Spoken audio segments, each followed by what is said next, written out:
there are all these complicated histories that tie in with like the status that comes with certain foods. And, and another, my brother-in-law grew up in El Salvador, and when he talks about like, he worked on some coffee plantations from time to time, and, he would pick all these beans that when you go to your fancy cafe, you're seeing El Salvador as one of like the really nice types of coffee you can get.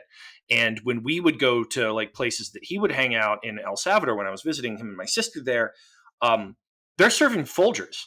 Like it's they're one of the best coffee growing places in the world. And the lower classes in El Salvador are not getting to eat or drink that food, which they are known for. And a lot of times, because it becomes a status symbol, it really ends up getting taken out of the community that it really belongs to.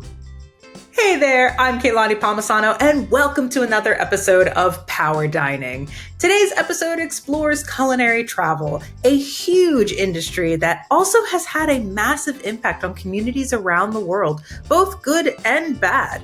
I was joined by my good friend Matt Hershberger on this episode, and we actually met while we were both working as travel editors back in 2015. We talked about the lessons that we learned on our own travels and throughout our careers, what happens when a food becomes a status symbol, and how media and social media can fuel a phenomenon that's called prestige value.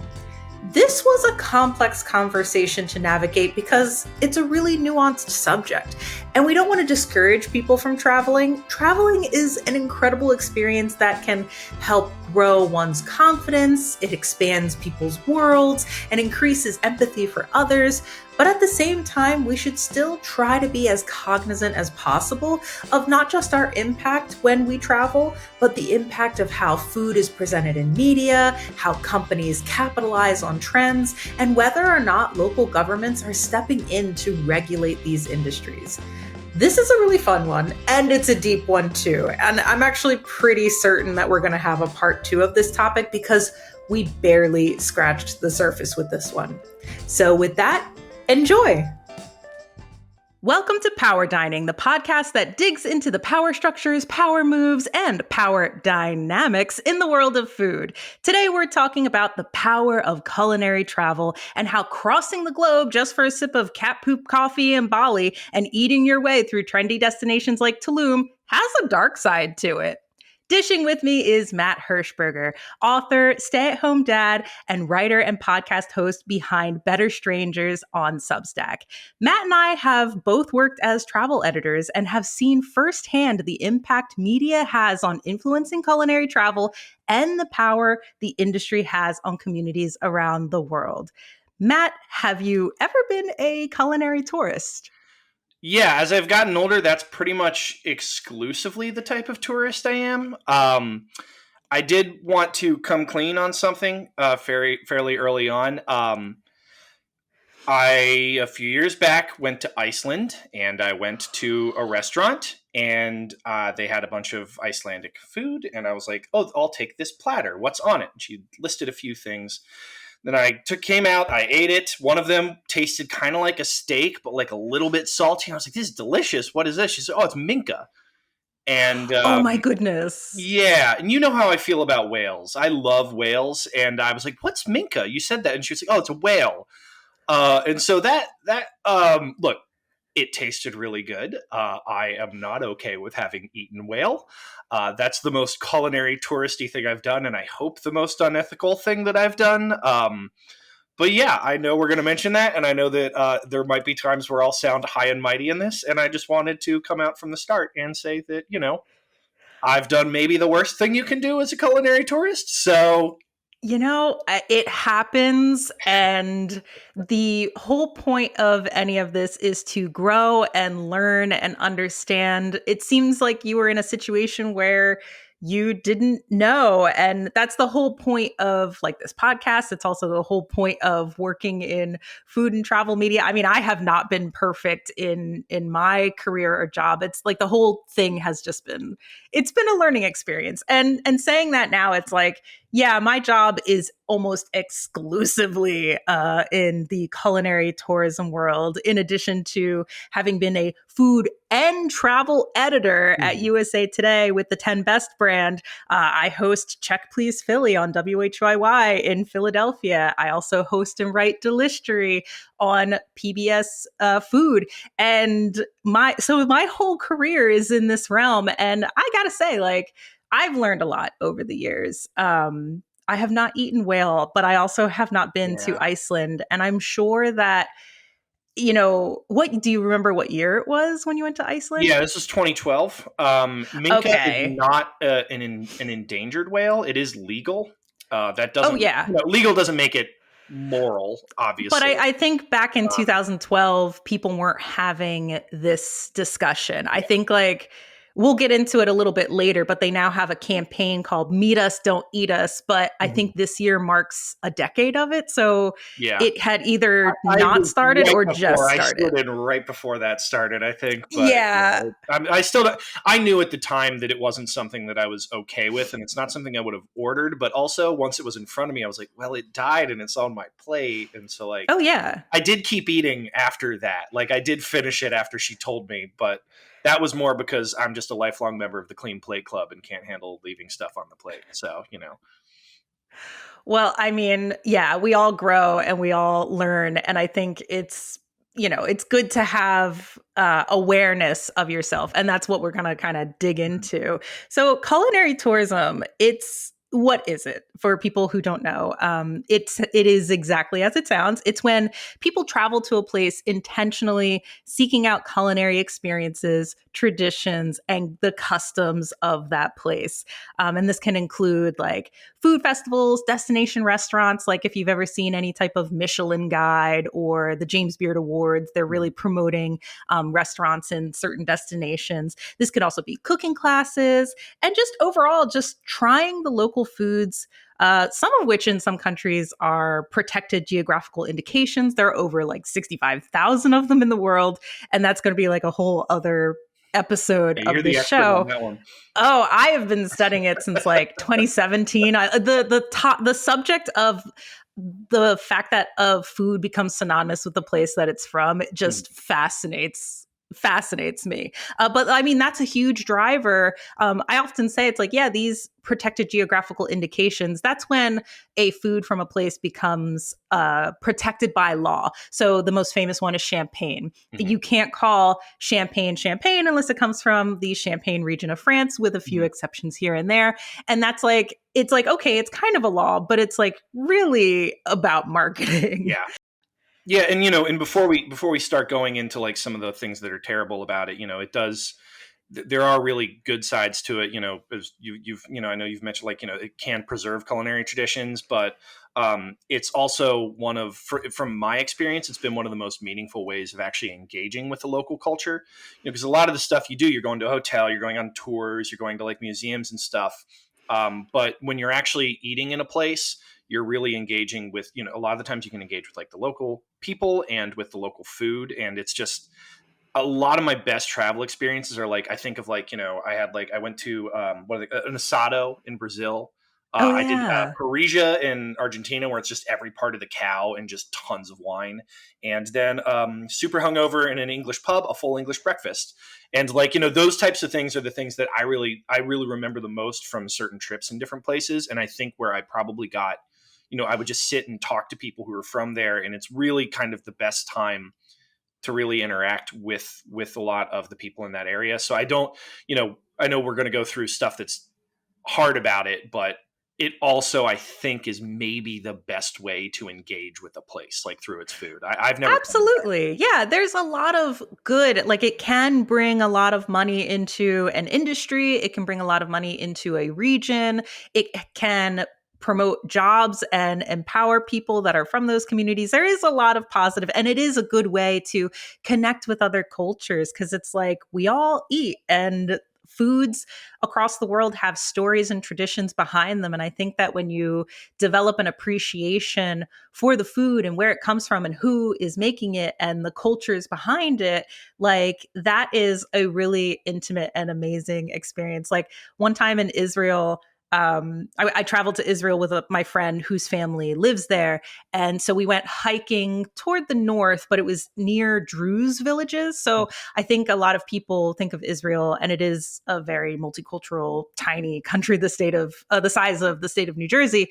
And there's, of course, Christians, there's Jewish people there, there's Muslims, but there is a fourth category of people called the Druze, and they're a little bit more private. And it's not that there's customs and things that they have that they don't necessarily explain or share with the rest of the world. So it's a very like kind of insular group of people, but their food is amazing. And so we made a reservation. We were hiking and we were like, oh, let's make a reservation for dinner. And this place had like really great reviews. So we called this place and they sounded really confused. And they were like, oh, yeah, sure, you can come over for dinner and everything. So we get lost because it's very hard to, like Google Maps just does not work in Druze villages. So we call them. And they actually came and found us and then led us back. And it ended up being these people's house. But the thing was the Google Maps took us to where they used to have a restaurant. And they were like, oh, we don't have the restaurant anymore, but sometimes we like to, host dinners out of our house. People over. So we just ended up having dinner at this Druze family's house, and they played music with us and they told us about the restaurant and they told us about their food. And that was probably one of my favorite dining experiences. But that's like a part of culinary travel that has like good to it. But I think also too, as people plan their trips, because it's, 53% of leisure travelers, they choose their next destination based off of the food and drink. And then when people are traveling in general, about 25 to 35% of their travel money is going towards food. So it's like, as you're traveling, culinary travel is kind of like this inevitable thing. So it's like, hey, just be aware of your impact I think that's for any travel, just be aware of your impact. Yeah, for sure. I mean, this is something that, I've lived in a lot of places where I'm technically, while I'm there, I'm a local. Like, I'm not from these, no, I'm from Cincinnati, Ohio. It's not a tourist hotspot. Like, I'm not, we don't have opinions about tourists in Cincinnati. Although people love that Skyline chili. Yeah, don't get me started. No, but a lot of the places that I've lived in DC, London, and here on the Jersey Shore, and I've never actually lived in a place with like this kind of big tourist culture where the locals don't actually really resent the tourists. There is kind of this massive divide, like, here on the northern part of the Jersey Shore, it's Benny's. It's the people from Brooklyn, Elizabeth, Newark, and New York. And, or not Brooklyn, Bayonne. And the thing they have like graffitied everywhere is Benny's go home. And, it's a thing where our economy here relies very heavily on tourist money, but there's also a way in which it really hollows out a lot of our ability to kind of enjoy our home. The main example that I wanted to tell you about was, when I lived in Asbury Park, there's our favorite restaurant was right around the corner from us. It was called the Hotel Tides. And it was the best food in Asbury. Had this tiny little bar where they always were playing like old movies up there. And, we'd go in and we'd get a martini and a drink before going out and doing other stuff. But it was run by a guy named Ryan, and he was very active in the local LGBTQ community, which is, has a very large community in Asbury Park, which has kind of been part of the reason that it's now marketed as the Brooklyn of the Jersey Shore.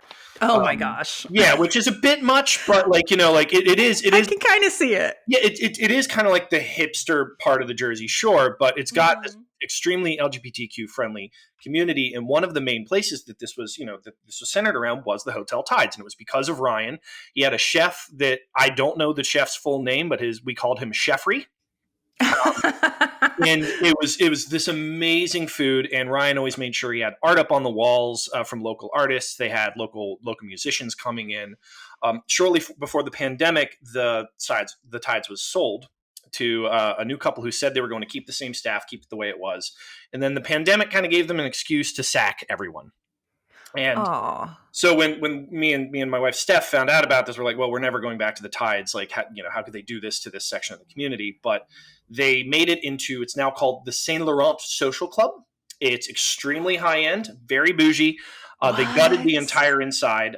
It is and they hired a very, very, very good local New Jersey chef. He was on Top Chef one season. His name's David Viana. We've eaten at Mm-hmm. his place before. His food's amazing. And then one day, after Christmas, we got all these gift certificates from our family, and we're like, we should do like a nice meal. And Steph like Yeah. looks online, and David Viana did a series called Top Chefs, where he brought on major celebrities from Top Chef to come in and cook with him in this kitchen.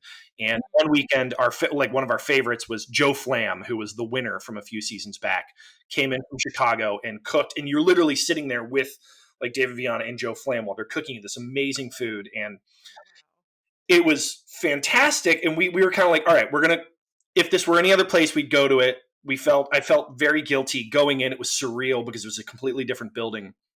And after a few courses, amazing food, but after a few courses and a few glasses of wine that came with it, we got up the courage to go up to David Viana. And like my wife just goes, you have a responsibility to this place, right? Like this is an incredibly important part of this community. Like you need to make sure that you're doing the right things here. And to his credit, David Viana was like, he was just saying like, hey, look, I know what Asbury Park is. I've lived in Asbury Park. We want this to be an inclusive place. We want to like build out, the culinary scene on the shore. And we left kind of feeling good about it. But then I got into the car and I was like, it's not inclusive. That meal, and this is the most we've ever spent. We work full time. We make plenty, but it was too much. It was $700 for the two of us. Whoa! My God, Matt. Yeah, I know. I mean, but y'all deserve it. Everyone deserves to splurge once in a while, and everyone can decide what that splurge level is. But wow, it makes me sound really bougie. But we got money given to us that was the only reason that this was sort of within our realm. But it's an insanely expensive meal, and it's just like, well, that makes it inherently not inclusive. And when you looked around the room, like it wasn't the crowd that was there before. It was not the same scene. And I think it's important to like recognize that a lot of the times, like you can still have incredible chefs who are trying to do the right thing, but because of decisions made by ownership to really make this into something that caters to really just an upper class, upper crust kind of tier of customer, which does not really exist in Asbury Park on a high level, means that it's not that the food look, the food at the new version is better than the old food. The old food was still the best in the town, which was saying something. Yeah. And the thing that I just kind of like came away with was like, this may have improved the culinary scene in town, but it also shut down a pretty vibrant community center that was primarily geared at the people that live there and instead geared it towards tourists. Yep. Oh, wow. And so this is one of the things that I don't think, people can, you can look at that and you'd be like, well, you can look at all these good things that are happening, but a lot of what can happen when culinary tourism becomes like kind of a big thing in an area is it can really start to crowd out what were previously local spaces for marginalized people. And, it's hard to see, and I've been feeling guilty about going ever since. This is a confession. It's confessing all the terrible things I've done on this. I think it's fine, and those moments and those times like have a time and place, but I think it all boils down to self-awareness and understanding. Like I think that the fact that you had that experience with the self-awareness to be able to see like the juxtaposition between those two things, that's an important conversation to have. And like when we think of culinary tourism and the impact of it, a lot of times I think people think that it's something that happens in distant countries to, coffee plantations in South America or to farms in different areas or with Iceland and Wales. Like people think it's like really far away, but really if you think about it, like it's happening across our own country in our own backyards. So what are the things that fuel culinary tourism and what are the factors that kind of shape attitudes towards these communities and their food? I mean, you look at kind of, I think recently the greatest thing to ever happen to food tourism was Instagram, probably, just because of how like food influencers can really take off there and how restaurants can like, you have to know how to cook food, but more than anything, you need to know how to photograph food. And if you can do that, then you can actually bring in people from all over the world. And I think that one of the nice things about Instagram is that it did make it for a lot of small businesses to become destinations, in a time when it would have been hard for them to afford advertising, like, outside Oh, anywhere else. definitely. Yeah, it kind of like lowered the barrier to entry Mhm. for marketing because a lot of restaurants can have, fancy PR, which is very Mhm. expensive versus, smaller mom and pop restaurants that may not have that capital to be able to get the message out there. So, yeah, social media was this ability to have a conversation directly with a community of people and get people interested in what you had to offer. Mhm. Yeah, and and then it also democratized a lot of review type things with Yelp and with Facebook, and so I think that a lot of that has driven it. And as much as I'm not one to like be very pro social media, I do think that that has really been good for like the restaurant industry as a whole. And I would say pretty much anywhere I've gone, I think that the quality of food kind of everywhere has risen in the past few decades. I remember like going to the places back at home, and like when we would travel, it was like the places I just wander into now. Like there's so much good food out there, and I think a lot of it is driven by the fact that social media has really raised the bar on a lot of this, and I think people also have gotten kind of like more refined palates because of it. And and that Oh, also is, yeah. It that's a educated people of different cuisines. Like, I feel like the rise of like pho and ramen Mhm. and like different cultural cuisines and their prevalence on social media, or like hot pot, the experience Mhm. of hot pot and being able to kind of grill your own foods. It's not that those things didn't exist before, but when people started seeing it online and started craving those experiences, it gave more of an opportunity for those types of restaurants to kind of open up and serve communities. But there is kind of an issue that we used to butt up against as editors of like sending influencers to kind of cover foods that locals know far more about. Yeah. Yeah, well, as you know, as we've already mentioned, I am I hope that I'm the foremost defender of Skyline Chili among the travel writer community. But Yes. there was a time for a few. It was back in the early 2000s where Deadspin did a listicle ranking of the best to worst local foods, and they put at the very bottom Cincinnati chili, which they called a toxic diarrhea sludge. And as someone who had a job when I was 15, stirring and making the Cincinnati chili, and who has eaten far more of it than can possibly be healthy, like I will defend that food till I die. It is not photogenic. It is not something. It's got this kind of like radiated yellow looking cheese on top, and it just is like a meat sauce, but I go there before I go to my parents when I go home. Like I like Oh my literally we get into goodness. town and I pull up and my kids will like I'll wake them up in their car seats and we go in and we order cheese conies. But you kind of get people who I think are trying to do this sort of like snide, or they're trying to sound edgy or something, and they're willing to completely knock local foods that they don't have any understanding of the tradition of. Um, and a lot of the times what they don't really realize is like that type of thing online can end a small business. And it's like, Oh you really yeah. do those clicks, are they worth people losing their jobs over? Like, is it worth closing down someone's dream because you wanted, And so there's a lot of time where online, the other side of this like online thing has been that people, they want to sound edgy and sharp, and Yeah. in doing so they really tear down something that means a lot to people. And Skyline Chili is just one example of that. But On the opposite end of that, there's also people who specifically seek out, um, you know, foods that are different. And I think this kind of stems back from, do you remember who is it? Andrew Zimmern, who had like the Bizarre yeah, Eats show? And it was like I remember he went to a spot in Philly and it was like a tripe sandwich, and that was the Bizarre Eat. And I'm like, really, tripe? A lot of right, people yeah, eat that's tripe, and it's actually a lot more common in Philly than one would expect. But like, yeah, that idea of going to a place and then just kind of like fetishizing the exoticism of other people's foods when it's like really like I think people eating durian on camera and then talking about like making faces and just being over the top about like it's very disrespectful.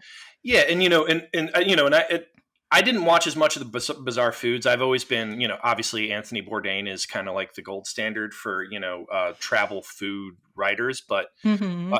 and I'm a stand for Guy Fieri. I think that guy's done an enormous amount for small businesses, even if he He is a really huge has. goofball. But with Bourdain, like a lot of what some people will try and Bourdain, a lot of him traveling to these, it was earned. Like the man was a classically trained chef. A chef. He, his writing was very like cutting and stuff, but he also had an enormous amount of respect for the people who were making the food and for a lot of the marginalized people making the food. Like he always went to bat for the cooks and the chefs. The working class, because Yeah. he himself was like a working class person. Yeah, and so you had a lot. I think a lot of people will try to imitate that sort of thing, and not really realize that first of all, like you do actually have to go in head first with like a respect for the culture and like with bizarre foods. There was this really strange phenomenon in Beijing until recently. It actually closed down a few years back, but there was a thing called the night market, the Donghua Men market, which was famous for having a lot of like novelty. They would serve like scorpion on a stick, or they would give you like spoonfuls of maggots, or all sorts of testicles, like all of these basically dare foods that were portrayed as being like, oh, this is a classic Chinese market. None of it was native to Beijing. Like it was not Beijing food. It was exclusively for tourists who wanted a picture of themselves eating crickets or scorpions. And it finally got closed down for like noise complaints in 2016.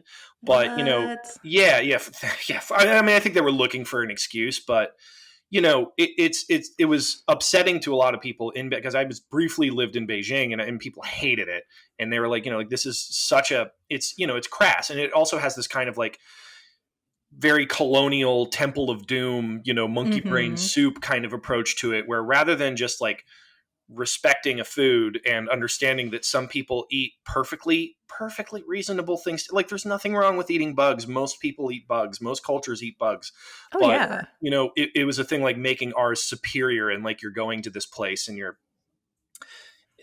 and it really doesn't, it's kind of the flip side of like that very fine dining thing. And that, like the fine dining experience is like, you also go to places, you're going there for like kind of status. And then if you're going to eat like these weird foods, you're doing it really because you just are trying to impress your friends and show them how brave you are, that you were willing to eat a cricket, which literally billions of people have eaten over the course of history. It's not, Absolutely. And I think kind of going back to Anthony Bourdain, I think what really made him successful was his level of self-awareness. And I used to teach this in my food writing courses, and I used to try and get my food writers when I was an editor. I was trying to get my food writers on board with this, where it was like, you need to know who you are, what your background is, what your personal biases is in relation to the food and the topic that you're about to discuss. And so I would always ask people, like, there's two approaches to this. As when you become self-aware of who you are in relation to the topic that you're about to report on, are you approaching it as an authority of the topic, or are you approaching it with curiosity? And that was something that Anthony Bourdain was really, really good at. And I would argue that Samin Nosrat, who did the who did Salt, Fat, Acid, Heat on Netflix, she was incredibly skilled at this, and very few writers and hosts of television programs are actually like very good at this approach and knowing who they are in relation to the topic. Like if you're an authority of something, it means you grew up with that food, you know that culture, and you've either lived with it for a long time. Like I think in Samin's show, there was like an episode in Japan, and there was like an American person who had moved to Japan, but she married into a Japanese family and had lived there for 25 years. So it was like, okay, she has some semblance of authority because she has a very deep knowledge of the culture because she's been immersed in it and involved with it on a very intimate level. Or you approach it with curiosity, which is when you need to know at what point to step back and be the observer and ask questions to someone who is an authority and allow them to speak for themselves and Yeah. their food. And I think Anthony Bourdain was so good at that because he'd go into these places, he'd usually share a drink with someone, and he'd discuss life and food with someone who had like a very intimate knowledge of the Mhm. subject. And as a viewer, you are by proxy like Anthony Bourdain because you're the one who's curious too and learning from someone who is an authority and an expert. So I think that's that's why he was so successful at Yeah. what he did. It's that's and just more travel more broadly, like you know this having edited, like it's an enormous problem, and something that we always had to say to writers is like, you do not have the right to speak for other people. And you Oh get people like, yeah. oh, I'm just trying to bring their stories to, like, it's like, well, why do you need to be centered in this sort of narrative? And that, but yeah, that distinction, like curiosity versus expert, like Samin Nosrat and Anthony Bourdain, they came by it honestly, like they do have a culinary background. Mm-hmm. They are trained, and they do know what they're talking about in that sense, but like, just But they knowing. knew the exact moment when to step Exactly. back. Going back to that market and the fear factor foods, and we were kind of brushed on something called prestige value, which is like when something, it's this like intangible quality that something has that is associated with like high cultural capital, and thus by engaging with it you get to kind of put a feather in your cap Mhm. of like, oh, look at the experience. Like, yeah, I think like a lot of people treat these dining experiences like merit badges, Yeah. and they get to kind of compare and contrast. Well, I did this, and Mhm. everyone wants to been there, eat that kind of. Yeah, and it really, and it's also something that, like, especially like restaurateurs, like really capitalize on to give it a really high price point. And I was talking to one of my friends like a week ago, and I was just like mentioning that food at the Saint Laurent, which was incredible. It was incredible food, but I would say it was 10% better than a Popeyes spicy chicken sandwich. Like, like, and this is like Yeah. prestige food is something like, it can be really good, but at some point, like Popeye's chicken sandwich is a fried piece of spicy chicken with a little bit of sauce and a single pickle on a bun. Like, Hmm. you do not need to go to culinary school to make that thing, but it is so delicious. And because it's got this kind of like, status thing attached to it, they're able to charge these really high price points. And I think that something good that has come from a lot of the tourism, but it's like there are places where there's one place, I think it's in Singapore, where you can buy your cheapest Michelin starred meal. It's Oh one of like the yeah. food stalls, and it's only like a couple of bucks for like, but it's like Michelin starred. And Hmm. that sort of thing has started to seep up, and it shows like street food, or the Padma Lakshmi's show where she kind of goes around America and goes to like, the Taste of a Nation. I think it's Taste of the Oh yeah, Nation. Taste of the Nation. Taste of the Yeah, Nation, yeah, yeah. yeah. Where I think a lot more people are elevating these kind of more lowly kind of types of food. But and you hope that means that people start to get more open minds about what makes good food and what doesn't. And it's not to say there isn't a place for prestige foods, but it does kind There's of. a time and a place, but it's like It's once in your life you get to spend right. $700 on a meal, Yes, I think and like never again. my rule of thumb, because I've had a wide spectrum of dining experiences that I'm very privileged to have had and continue to get to have, because it's a joy. But the thing is like I will never compare like a Michelin star restaurant or like the fine dining. I will never compare a very fancy meal to something that is an average, more accessible dining experience Mhm. for the average person or like the everyday foods. And I think like if you can see the value in the entire spectrum of dining experiences, that's more humility, because like it's like when you start talking to actual like chefs or people that work in the industry, they're very like chill, very approachable for the most part, like very chill, very approachable people. They are humble, and like many of them are, they see themselves as also working class. Mhm. And like I see the problematic stuff happening around the food Yeah. culture. That's with like food media, with it social media, with, you know, like, and that prestige value. Cause then you get these people that come in and they like scoff at the everyday restaurant and compare it to white linen dining. And it's like, no, Yeah. they're two completely separate experiences, two completely different categories. So to me, I'm like, just see the value in both sides of the Yeah. spectrum. Have you seen the movie The Menu yet? Of course. Okay, I was going to say because like this is all the we saw The Menu 2 days before going to that incredibly expensive meal. We're like they might be trying to kill us. We're not totally sure, but Yes. it, but You were the Margos in the room? yeah, exactly. Yeah, we're like like looking at talking about the techniques and stuff. Like, I don't know anything about this. Like I make a good chili, but that's it. And no, but like yeah, and I don't know. This kind of like trying to like tier food in different ways is just it's always Yeah, the older I ranking get. and lists. Mhm. Yes, ranking and lists when you call something the best, and like all of that is just very objective to me, but I am seeing it change in the industry. There are actually like really positive changes. Like they really overhauled the James Beard process of over the course of the pandemic, and it came back for the first time last year. And last year I had the privilege of actually judging in certain categories. And so I was really proud because there was amazing representation across the board at the awards. And I got to go to Chicago and watch Yeah, it happen in yeah. real I was time. jealous of those pictures. I was like, it was like an honor to be there. I also felt like I wasn't supposed to be there, but then like I got to know more of the people and I was like, oh yeah, like this is really nice that the Beards really took a step back for a few years to analyze their process, and they did a lot of like DEI training for people so that we could like get past like, well, what is fine dining or what is worthy of like a James Beard Award. And I'm really proud because in the Philadelphia region, the Mid-Atlantic region, Christina Martinez of South Philly Barbacoa Mhm. won. And that was like, she delivered her speech in Spanish. And like, and that's an incredible, like next time you come to Philly, we should definitely go to either,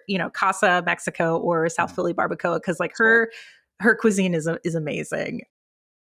There are all these complicated histories that tie in with like the status that comes with certain foods and and another my brother-in-law grew up in El Salvador, and when he talks about like he worked on some coffee plantations from time to time, and he would pick all these beans that when you go to your fancy cafe, you're seeing El Salvador as one of like the really nice types of coffee you can get.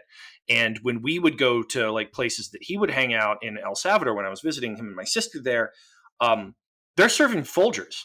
Like it's they're one of the best coffee growing places in the world, and the lower classes in El Salvador are not getting to eat or drink that food which they are known for.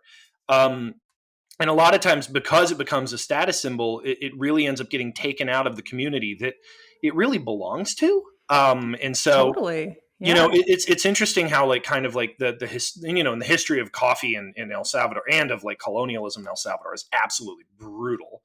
But these foods like can have these links to places, but they've been used either as ways to exploit the places or as or as reasons to basically disenfranchise people politically so that like Dole can grow more, whatever, and it's really like it can get really complicated. Our food is it's the thing we rely on most, but it can also be the thing that is used to like exploit us and disenfranchise us. It's crazy.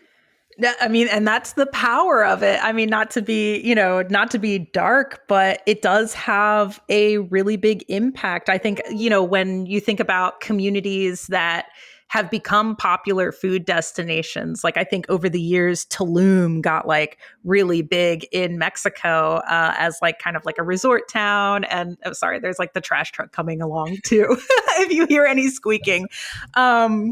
But like Tulum's having a lot of issues. Like, I mean, and a lot of Americans are actually like moving to Mexico, and this is like kind of a big discussion too, because in 2010, Mexican cuisine was deemed by UNESCO as an intangible cultural heritage of humanity, and not to say that like that's one of the the biggest driver of people going to Mexico, but it is it's a big deal. I think a lot of people got more curious of Mexican cuisine, and it did drive a lot of tourism. But there's people that are moving to Mexico, and that's pushing out communities from from their homes. But with Tulum locals are facing evictions as developers bid to start building more hotels and more resorts in this like foodie destination. And there's rapid gentrification that's happening. And they have seen a poverty rate jump to 62%, which right now is like the highest in the country. Yeah, and I have another confession. Man, this is Uh-oh. Yeah. So when I was working as a travel writer, I wrote an article, and I was kind of thinking because writing doesn't pay as much as it used to. And I was thinking of like, you'd read these stories about Ernest Hemingway, and he'd be living in Paris, and he'd write a story, and then off of the money from that story, he would go to Spain and fall in love with a nurse. And then they'd go to Africa, and the nurse would be stolen away by like a matador. And this has all happened, of course, like 9 months. And then he'd come back heartbroken and be like, all right, I guess it's time to write another story. And like, it was literally like they were getting like, they were getting basically paid a similar amount to what we're getting paid now, except there's now been 100 years of inflation. And so I wrote this article kind of thinking, all right, Paris is expensive.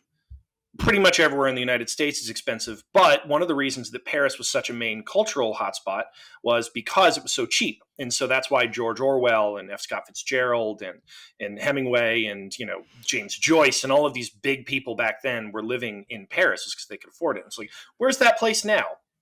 What has the culture and the affordability that could be that place now? So I wrote an article saying Mexico City is the the Paris of the 21st century. I mean, you called it. You did call it. It's not, it's not raw. I hope that wasn't, I hope that didn't play a large part in people going to, I hope that people haven't been Googling that, like, where can I go that's affordable but cool? And they've been coming up with my article. I don't know how high it is on the Google search rankings, but but that is a thing, like, especially like when we talk about travel media and its effect on these places, is like we have a different set of ideas and incentives that are driving us to write the things that we're writing. Like, for a list, we want to have a guide for the 10 best places in town. And we don't necessarily consider that when we're writing the 10 best places in town, that by putting that online, we're guaranteeing that those places become flooded with tourists visiting which is great for those businesses, but it does box out people locally. It does make it, like, you're not if you want a cheesesteak, you're not going to Pat's and Gino's anymore. Like that used to, maybe at one point that was like the local cheesesteak place. It was like Pat's versus Gino's, but now whenever I've been like, let's get a cheesesteak, we can go to Pat's and Gino's. Whenever I go there, it's like, we're not going to. I don't want to stand out there and deal with all the people on that street corner. Like, it's not.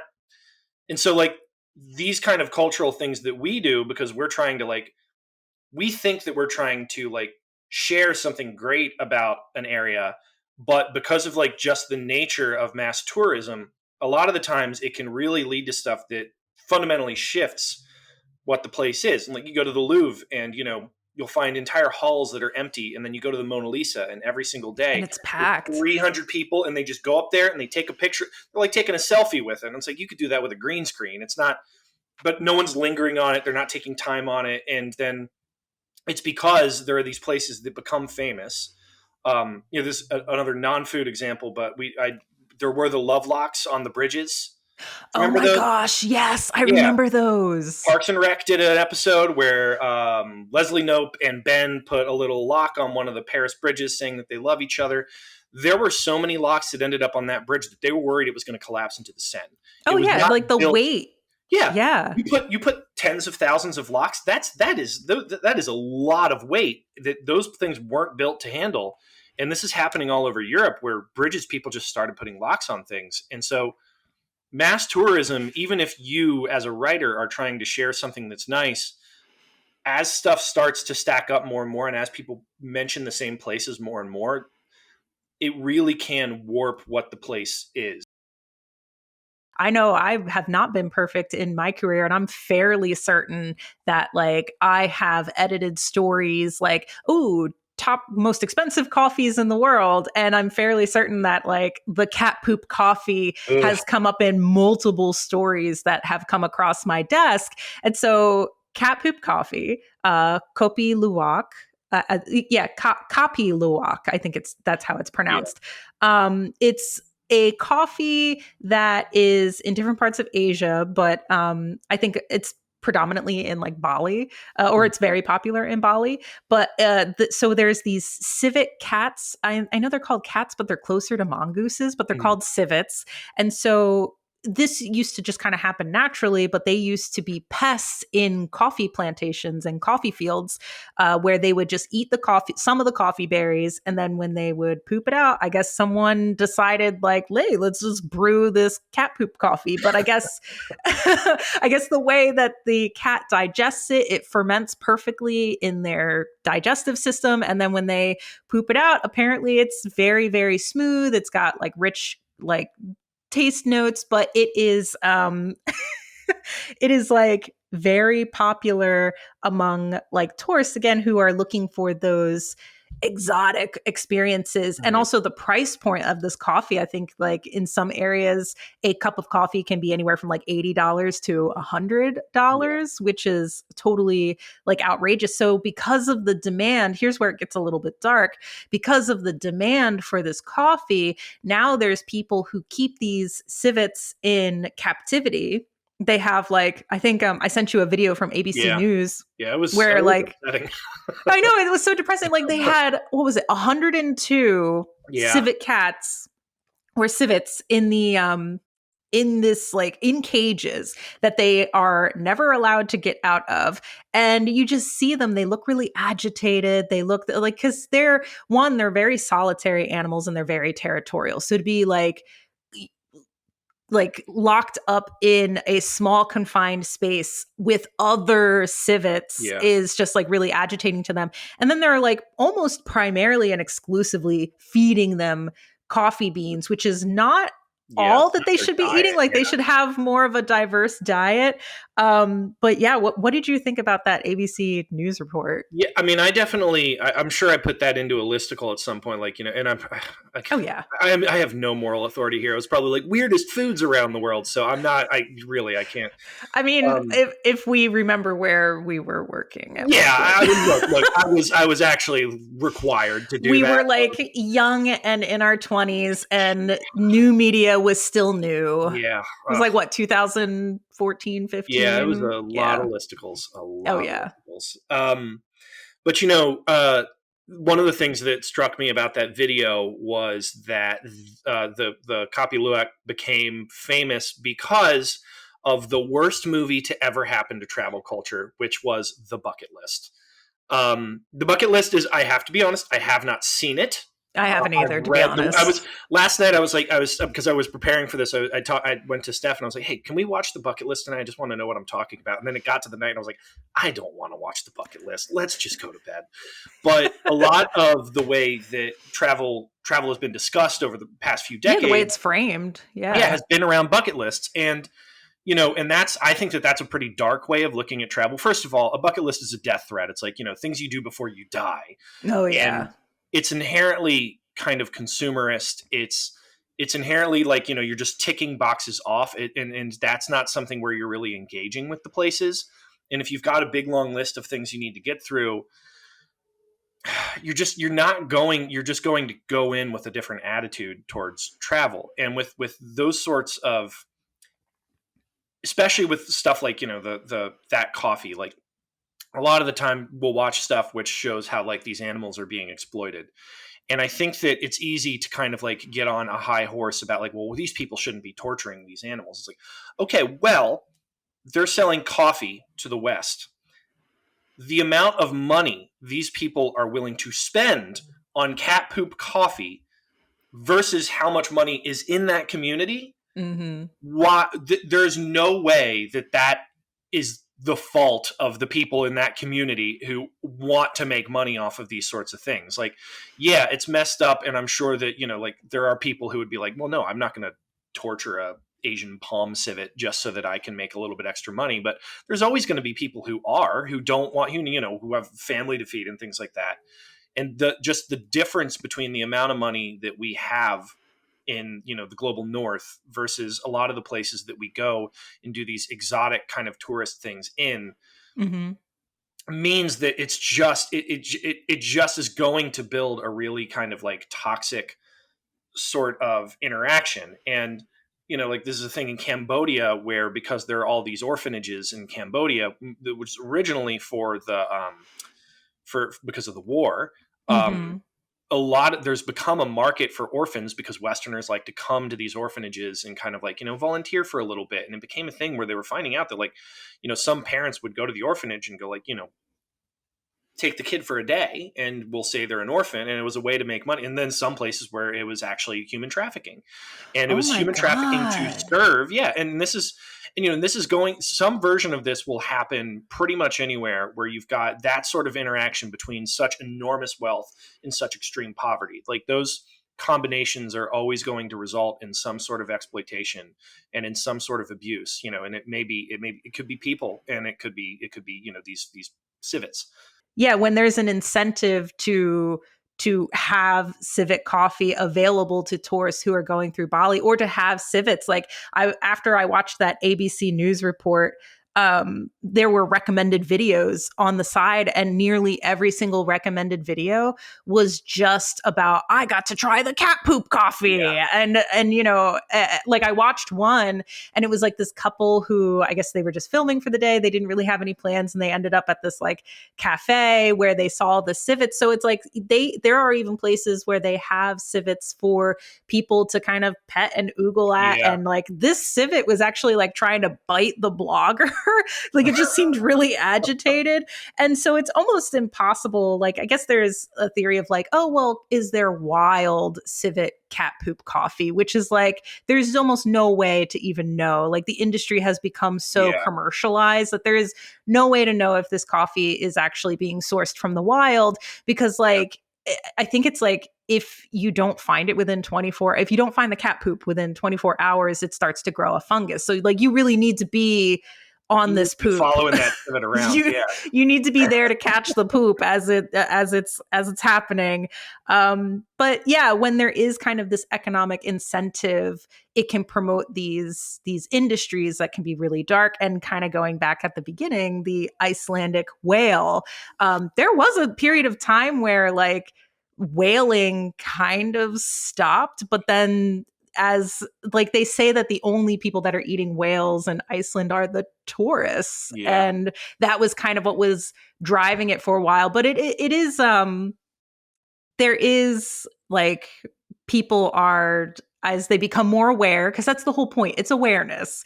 As people become more aware of the meet us, don't eat us, like as they go on whale watching tours, and these people are educating tourists about the industry, there's actually less of an incentive now to like eat whales. And so now Iceland is actually, they're shooting to end whaling by 2024, so next year. Good. Great. So the government has realized that whale watching in Iceland is actually like a booming business. Mhm. So they estimate that about 1 in 5 tourists in Iceland actually take a whale watching trip, and that generates approximately $12 million annually. So they are realizing that, oh, there's actually more, again, of an economic incentive to watching the whales. But and not that, we all make those mistakes. And again, it just kind of, I'm sure that there's a lot of tourists who have gone to Iceland and had tried whale because it was on the menu. There was the misconception that Icelandic people ate whale, and that was a traditional food. And that actually was not the case. Yeah. And that's, and there's still places, there are still communities like in like Alaska and in Canada, like indigenous communities, which actually do hunt whale, but they do it on such a small scale. And it's been something they've been doing for centuries, and it provides an enormous amount of their food. Mm-hmm. And it is fundamentally sustainable. And then, but that sort of indigenous whale hunting has also been used by more cynical actors as a reason to be like, oh, well, we're just doing, and then they're, but it's actually people who plan on like, killing a lot of them and, selling Oh, them. well, yeah, that was where the problem, like in Iceland, I think there really was they were hunting whales in Iceland since the 1600s, probably even before that, but it didn't really become a problem until like the mid 19th century when technology got better and then it became commercialized. And that's like, I think the problem with a lot of these situations is that it starts off kind of sustainable where they're not killing off as many whales as one would if it was like done commercially. And same with the civet coffee. It was like this was something that was happening naturally as these civets, which were considered pests, were roaming around wild and free and pooping in coffee fields. And it was just something that like, well, once it becomes commercialized and you Yeah. need to scale production, that's when it becomes an issue. Well, that's, and so much there's kind of like a tension here because like, because whaling has cut back so much. I've told you about this, but now the Jersey Shore has seen a massive upsurge in whales. And so I was out swimming one morning last summer and I saw a big blow and I was like, that's kind of big for a dolphin. And I looked over, it was a humpback whale. That's And incredible. Coolest thing. And then that is so cool. Like since then I've just been reading like whale books and I was like, I can't believe I ate one of these. And there is something to be said for like sustainable tourism, but there's also, whenever you mention sustainable tourism, you also need to have a big asterisk, like, like this inherently isn't sustainable. The amount of travel that we do, a lot of the problems that are faced by, by communities that are dealing with what tourism does, they actually need to be regulated. It isn't something that can just come down to like us being more, conscious about what we're doing in these areas, because because even if, even if you're a really thoughtful traveler, there are a lot of people who just aren't, and they're not going to spend a lot of time researching it. And, so it is something that it's on like an institutional level and like on like a global level, it actually needs, the communities need to like take responsibility for what this does. And they need to find a way to balance the money that comes in through through tourism with the effect that it has on their community and their culture. So now that we've established the power of culinary travel, like how can we use this power for good? The main shift that I think I've come to is like when you're going someplace, it's important not to think of yourself as a consumer. It's important to think of yourself as a guest. If you can put yourself in the mindset where you are visiting and you are visiting there at the grace of the locals, you can have a little bit better of an attitude. And then you're not just looking at it as like, like, oh, I'm paying for something. I'm a customer and you owe me something in return. Right. In reality, sure, your tourist dollars are helpful. They do a lot for local communities, but you also need to keep in mind that people live in this place. If you're visiting the Jersey Shore and it's a weeknight, maybe don't have a giant party and then puke in the street, because maybe there are 2 kids nearby who need to go to school the next day or need to go to daycare, and parents who are very tired and don't want to hear your baseline thumping in 2 doors down because you got the Airbnb there. Like, if you can, it's really just consideration. And I think that that's a major shift. If you can start thinking of yourself as a guest and not a customer, that's my number one piece of advice here. I think a lot of people forget that the places that they're traveling to are people's homes, and that they forget that the foods that they're eating are the traditional foods of the people who live there, and not this game and not this thing that should be made fun of, because that's like really disrespectful. And honestly, like you wouldn't appreciate it if it were done to you. So don't do it in other places. I think, when we talk about